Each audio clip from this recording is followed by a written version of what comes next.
Hi. Episode 1 and 2 பார்த்திங்க அப்படின்னா நம்ம ஃப்ரீக்வெண்ட்டாக யூஸ் பண்ண HTML டேக் பற்றி தான் நம்ம பார்த்தோம். அதே மாதிரி தான் எபிசோட் 3 அண்ட் எபிசோட் 4 பார்த்திங்க அப்படின்னா நம்ம ஃப்ரீக்வெண்ட்டாக யூஸ் பண்ணிகிட்டு இருக்க HTML டேக் பற்றி தான் பார்க்க போகிறோம். எபிசோட் 2ல் பார்த்திங்க அப்படின்னா டெக்ஸ்ட் ஃபார்ம் பற்றி நம்ம டிஸ்கஸ் பண்ணியிருந்தோம். அது ஒரு கண்டினியூஷன் தான் எபிசோட் 3. இதில் பார்த்திங்க அப்படின்னா center tag, B tag, Q tag, S tag, strong tag, superscript, subscript, EM tag, I tag இதை பற்றி நம்ம டிஸ்கஸ் பண்ண போகிறோம். சென்டர் டேக் அந்த நேமே உங்களுக்கு அழகாக டிஸ்கிரைப் பண்ணும். அதுக்குள்ளே சென்டர் டேக்குள்ளே கொடுக்குற எந்த ஒரு நேமாக இருந்தாலுமே சென்டரை உங்களுக்கு அலைன்மெண்ட் பண்ணி காமிக்கும். அதில் பி டேக் அப்படின்னா பி டேக்னா பேராகிராஃப் டேக், கியூ டேக் அப்படின்னா டபுள் கோட்ஸ்க்காக யூஸ் பண்ணுறது தான் கியூ டேக், எஸ் டேக்னா ஸ்ட்ரைக் அவுட் அப்படின்னா இப்போ ஒரு சென்டென்ஸ் ஒன்று நீங்கள் யூஸ் பண்ணுறீங்க, அதை நீங்கள் வந்து ஸ்ட்ரைக் அவுட் பண்ணி காமிக்கணும் அப்படின்னா அதுக்கு நீங்கள் எஸ் டேக் யூஸ் பண்ணலாம்.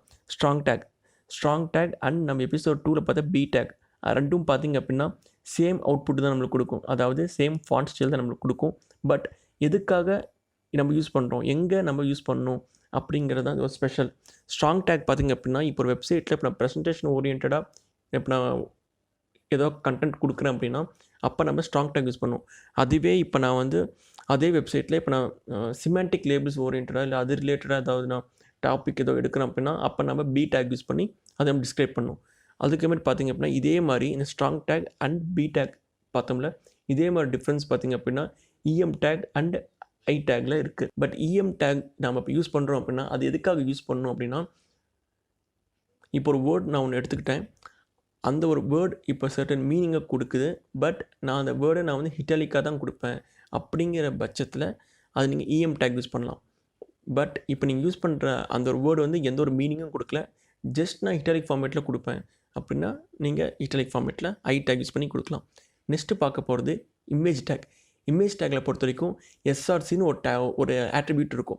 அது எதுக்கு அப்படின்னா உங்கள் இமேஜோட சோர்ஸ் ஃபைல் நீங்கள் எங்கேருந்து கொடுக்குறீங்க, அது நீங்கள் ஃபோல்டர்லேருந்து கொடுக்குறீங்களா, ஃபோல்டர் ஒன்று வச்சுக்கணும். இல்லை அப்படின்னா நீங்கள் ஒரு இமேஜ் மட்டுமே நீங்கள் ஓப்பனாக ஃபோல்டர்லாம் போடாமல் ஸ்ட்ரெயிட்டாக ஒரு இமேஜ் கொடுக்குறீங்க அப்படின்னா அந்த இமேஜ் அந்த எக்ஸ்டென்ஷன் அதை பற்றி கொடுக்குறது தான் சோர்ஸ்.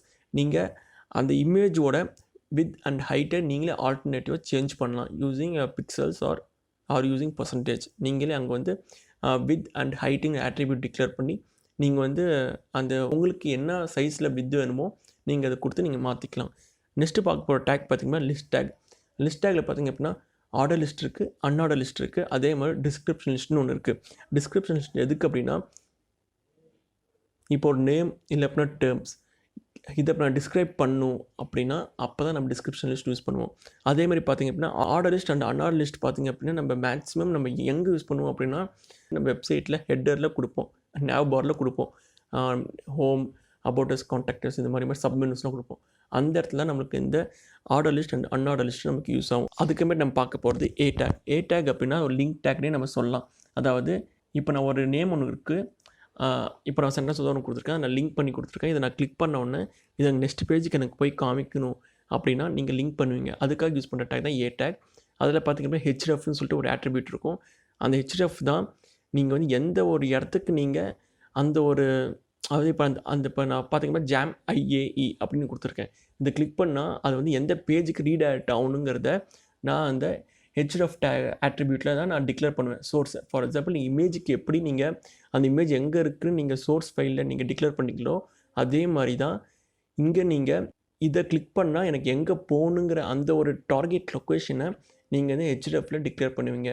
இதை நெக்ஸ்ட் பேஜுக்கு எனக்கு போய் இது அவுட்புட்டாக காமிக்கணும் அப்படின்னா நீங்கள் வந்து டார்கெட் = blank அப்படின்னு கொடுப்பீங்க. அதுவே எனக்கு நெக்ஸ்ட் பேஜுக்கு எனக்கு போயிட்டு எனக்கு இது ஒரு அவுட்புட் கொடுக்க வேணாம், எனக்கு வந்து இப்போ நான் இதை கிளிக் பண்ணுறேன்னா எனக்கு இதே பேஜில் எனக்கு ரீடைரக்ட் ஆகிட்டு எனக்கு வரணும் அப்படின்னா அப்போ நீங்கள் யூஸ் பண்ணுறது தான் target_self. இது யூஸ் பண்ணுறீங்க அப்படின்னா நீங்கள் இதை கிளிக் பண்ணோன்னே இது வந்து நெக்ஸ்ட் பேஜுக்கு உங்களுக்கு கொண்டு போகாமல் கரண்ட் பேஜில் ரீலோட் ஆகிட்டு அந்த ஒரு பர்டிகுலர் லிங்க்கை உங்களுக்கு எந்த லிங்க் கொடுத்தீங்களோ அங்கே அந்த பேஜ் ட்ரான்ஸ்ஃபர் பண்ணி உங்களுக்கு அவுட்புட்டாக காமிக்கும். எபிசோட் 4ல் பார்த்திங்க அப்படின்னா இன்னும் 2 கண்டென்ட் தான் இருக்குது. அதை முடிச்சுட்டு நம்ம ஜாவா ஸ்கிரிப்ட் பற்றி டிஸ்கஸ் பண்ணலாம்.